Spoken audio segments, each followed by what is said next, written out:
Salauddin, vote গ্রহণ শেষ হয়েছে আনুষ্ঠানিকভাবে, কিন্তু ভোট কেন্দ্রে যেহেতু ভোটারদের উপস্থিতি কোনো কোনো কক্ষের সামনে এখনও রয়েছে, নির্বাচন কমিশনের আচরণবিধি বা আইন অনুসারে কিন্তু এই যারা লাইন ধরে দাঁড়িয়েছিলেন তাই শেষ ভোটটি না হওয়া পর্যন্ত কিন্তু কোনো কোনো ক্ষেত্রে ভোট গ্রহণ কার্যক্রম চলে। ঠিক তারই একটি অংশ আপনারা দেখতে পাচ্ছেন এই ভোট কক্ষের সামনে। এখানে কিন্তু এখনও কিছু লোকজন ভোট দিতে পারেননি, যারা শেষ সময় এসেছেন তাদের ভোট দেওয়ার কিন্তু শেষ সময় আনুষ্ঠানিকতা চলছে এখানে। কিন্তু বাকি যে কক্ষগুলো রয়েছে বা কেন্দ্রগুলো রয়েছে সেগুলো কিন্তু বেশিরভাগ ক্ষেত্রেই কিন্তু সেই সমস্ত জায়গার ভোট শেষ হয়েছে। এবং কিছুক্ষণ আগে আমি স্থানীয় নির্বাচন কর্মকর্তাদের সাথে কথা বলেছিলাম, তারা বলেছেন যে সবগুলো ভোট কক্ষের বা ভোট কেন্দ্রের যে মোটামুটি ধারণা তারা পেয়েছেন তাতে 60 থেকে 65% ভোট কিন্তু এই টাঙ্গাইলের ভুয়াপুর উপজেলায় সংগ্রহ করা সম্ভব হয়েছে, এরকম তথ্য তারা আমাদেরকে জানিয়েছেন। এবং এখন নতুন যে তথ্য সেটি হচ্ছে যে ভোট কেন্দ্রের সেই ভোটদান কর্মসূচি শেষে কিন্তু সেগুলো গুছিয়ে রাখার যে কাজটি তারা কিন্তু এখন করছেন, যে প্রত্যেকটি ভোট কক্ষ থেকে ব্যালট বাক্সগুলো সংগ্রহ করা বা শেষ মুহূর্তের ভোটারদেরকে ভোট দিতে সহায়তা করা, সবকিছু মিলিয়ে কিন্তু তারা এখন সেই পরিচ্ছন্নতা বা গোছানোর কাজগুলো করছেন। এবং আপনি দেখতে পাচ্ছেন যে এখানে অনেকগুলো ব্যালট পেপার কিন্তু রয়েছে এখানে, যেগুলো সিল দেওয়া রয়েছে, এখনো কোনো রকম কোনো বাক্সের মধ্যে ঢোকানো হয়নি। সে বিষয়ে আমরা একটু কথা বলতে চাই যে আসলে মূলত এই সমস্ত ভোটগুলো এখনো বাইরে কেন পড়ে রয়েছে, কারা ভোট দিয়েছে এখানে? হয়তো কোনো প্রার্থী করলে দলীয় লোক এসে রাখবেন সে বিষয়ে আপনাদের বক্তব্য জানতে চাই আমরা। আমরা বক্তব্য আর কি দেবো, আমরা তো কোনো কিছু বলতে পারতেছি না। কেন বলতে পারছেন না? কি সমস্যা আপনাদের এখানে? বলতে না পারার পেছনে কারণ কি? আমাদের কাছে থেকে নিয়ে সালাউদ্দিন, আপনি দেখতেই পাচ্ছেন যে ভোট কিন্তু শেষ হয়েছে, কিন্তু কিছু ব্যালট পেপার কিন্তু এখানে রয়েছে, যে ব্যালট পেপারগুলোতে সিল দেওয়া রয়েছে বিভিন্ন প্রার্থীর প্রতীকে, সেগুলো কিন্তু থাকার কথা ছিল মূলত এই ব্যালট বাক্সের মধ্যে, কিন্তু সেগুলো কিন্তু বাক্সে নেই, বাক্সের বাইরে রয়েছে। এবং যিনি সহকারী প্রিজাইডিং কর্মকর্তা এখানে রয়েছেন তিনি বলছেন যে তারা এই বিষয়ে কোনো দায়িত্বশীল বক্তব্য রাখতে পারবেন না। এখন আপনার সঙ্গে আমি আবারও একটু কথা বলতে চাই, আসলে কেন এগুলো এখানে বাইরে পড়ে রয়েছে? সিল দিয়ে এরা রাইখা দিয়ে গেছে, আর কি করবো আমি। এটা মূলত কারা রেখেছে? কোন কোন প্রার্থীর প্রতীক এটি? এই গোলাপ ফুল, এইটি কোন প্রার্থীর প্রতীক? পদ্ম ফুল, ওটা ভাইস চেয়ারম্যান মহিলা। ভাইস চেয়ারম্যান মহিলা। এবং এখানে আপনি দেখতে পাচ্ছেন যে সবগুলোতেই কিন্তু ভাইস চেয়ারম্যান মহিলা, সেইখানে কিন্তু এইরকমভাবে সিল কিন্তু এখানে দেওয়া রয়েছে সালাউদ্দিন। এবং আমাদের কাছে আরও একটি ব্যালট পেপার রয়েছে যেখানে কিন্তু টিউবওয়েল মার্কায়, এবং সেখানেও কিন্তু তিনি ভাইস চেয়ারম্যান পদেই কিন্তু তিনি মূলত লড়ছেন। এরকমই আরেকজন পদপ্রার্থীর কিন্তু প্রতীকে তালিকা এখানে দেওয়া রয়েছে, সিল মারা রয়েছে, যেগুলো কিন্তু ভোট গ্রহণ শেষ হয়েছে আনুষ্ঠানিকভাবে, সেগুলো কিন্তু মূলত সেই ব্যালট বাক্সে থাকার কথা ছিল, সেগুলো কিন্তু ব্যালট বাক্সে নেই। সালাউদ্দিন, এই বিষয়ে কিন্তু তারা কোনো বক্তব্য রাখতে পারছেন না। আমি এখন এই কেন্দ্রে যিনি প্রিজাইডিং কর্মকর্তা রয়েছেন,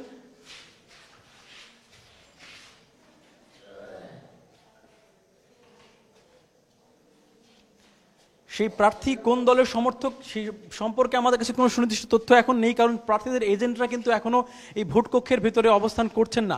আমি এই বিষয়টা নিয়ে এখন প্রিজাইডিং কর্মকর্তার সঙ্গে কথা বলার চেষ্টা করব, তারা আসলে মূলত এই বিষয় নিয়ে কি বক্তব্য আমাদের সামনে দেন সেগুলো কিন্তু আমরা দেখতে চাই। এবং এই ফাঁকে কিন্তু সালাউদ্দিন আরও তথ্য আপনাকে জানিয়ে রাখি, সকাল থেকে কিন্তু আমরা বিভিন্ন ভোট কক্ষে গিয়েছিলাম, এবং সেই ভোট কক্ষের ভেতরে কিন্তু আমরা অনেক রকম পরিস্থিতি লক্ষ্য করেছি, যে পরিস্থিতিগুলো কিন্তু আমাদের চোখে ঠিক মতো কিন্তু মনে হয়নি যে নিয়ম কানুন মেনেই সেগুলো করা হচ্ছে। এরকম বিভিন্ন বিষয় কিন্তু আমাদের কাছে রয়েছে। আমরা কিন্তু প্রিজাইডিং কর্মকর্তাকে খুঁজছি এই ভোট কক্ষের ভেতরে বা ভোট কক্ষের বাইরে, সেখানে কিন্তু আমরা দেখতে পাচ্ছি না তাকে কোথাও। আমরা সেখানে দেখতে চাই আসলে তিনি মূলত কোন জায়গায় রয়েছেন, এবং তার সঙ্গে এই বিষয় নিয়ে আমরা কথা বলতে চাই।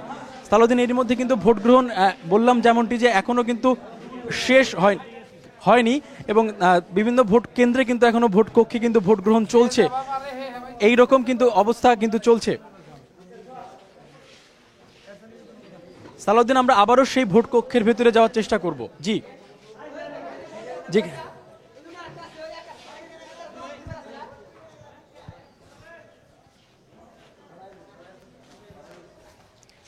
আপনি দেখতে পাচ্ছেন যে এখনো কিন্তু সেই ব্যালট পেপারগুলো কিন্তু গোছানোর কাজ চলছে। যে ব্যালট পেপারগুলো, আপনি কোন দলের এজেন্ট, কোন প্রার্থীর এজেন্ট? আপনি কি পোলিং এজেন্ট বা পোলিং অফিসার বা কোনো কিছু? আপনি কি আনসার বাহিনীর সদস্য? আপনি ব্যালট পেপারগুলো কেন ভাঁজ করছেন? কেন ব্যালট পেপারগুলো লুকানোর চেষ্টা করছেন? এগুলো এখন সরিয়ে ফেলার কেন? আপনার নাম? না তো, তারা বলতাছে আমি এখানে আসছিলাম। এই প্রতীকের প্রার্থী মূলত কোন দলের? কোন দলের আমি তো বুঝি নাই, আমি ওটি দেখি নাই। আপনি এগুলো সরাচ্ছিলেন কেন? সরাই নাই তো, আমি দেখি নাই ওটি কি। এখানে প্রিজাইডিং কর্মকর্তা কে আছেন? প্রিজাইডিং কর্মকর্তা কে আছেন এখানে? ইনি কোন দলের প্রার্থী? ইনি কোন দলের প্রার্থী? কয়েকজন এরা সবাই সরকার দলীয়। হ্যাঁ হ্যাঁ, পদ্মফুল ভাইস চেয়ারম্যান, আওয়ামী লীগের সমর্থিত। না, বিদ্রোহী প্রার্থী। আচ্ছা, বিদ্রোহী প্রার্থী হইতে পারে, আমি ওটা সঠিক জানি না। এই বিষয়গুলো নিয়ে আপনি কি নির্বাচন কমিশনকে জানিয়েছেন বা আপনাদের প্রিজাইডিং অফিসার কি ব্যাপারে জানেন, যেখানে মূলত কেন এগুলো করা হয়েছে? আপনি যখনই আসলেন তখনই এইটা হয়েছে, তারপরে আমি যাইতেছিলাম। তখন বাধা দিয়েছিলেন? না, আমরা কোনো বাধা দিইনি। কেন বাধা দেননি? এরকম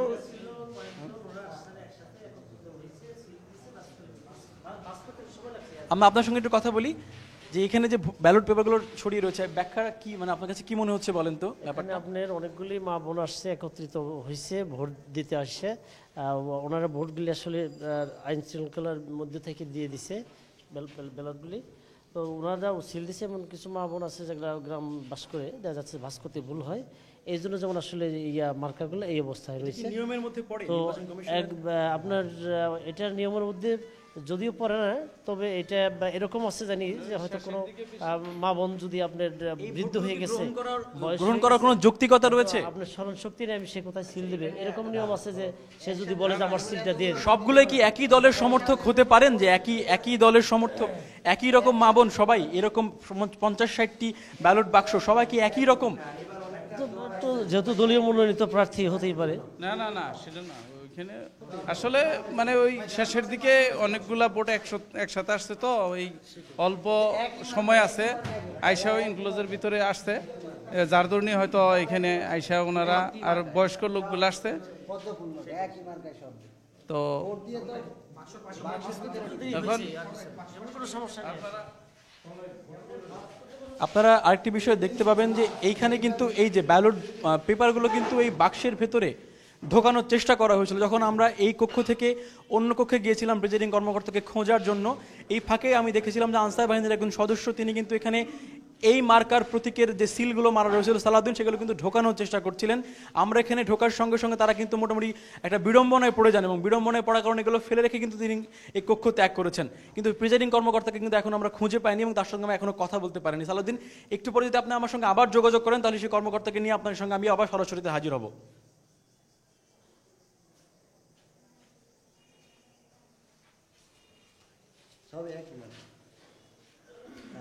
হ্যাঁ, সালাউদ্দিন, ব্যাখ্যায় সন্তুষ্ট হওয়ার তো কোনো সুযোগ এখানে নেই, যেহেতু নির্বাচন কমিশনের প্রত্যেকটি ব্যাপারে আচরণ বিধি রয়েছে যে কোন জায়গায় ভোটাররা ভোটাধিকার প্রয়োগ করবেন। তার যদি বয়স বেশি হয় সেক্ষেত্রে কিন্তু পোলিং অফিসাররা তাকে সাহায্য করবেন, প্রিজাইডিং কর্মকর্তা সাহায্য করবেন, এবং তারা কিন্তু সেখানেই নিয়ম মেনে কিন্তু এই ব্যালট বাক্সে কিন্তু মূলত তারা সেই ভোটগুলো ফেলবেন। এইভাবে কিন্তু খোলা জায়গায় ভোট ফেলে রাখার কোনো নিয়মও যেহেতু নেই এবং কোনো যুক্তি দিয়ে বিষয়টিকে বোঝানোর কিন্তু কোনো আসলে বাস্তবতাও নেই সালাউদ্দিন। সেক্ষেত্রে আপনিও বুঝতে পারছেন যে ব্যাপারটা আসলে কেমন।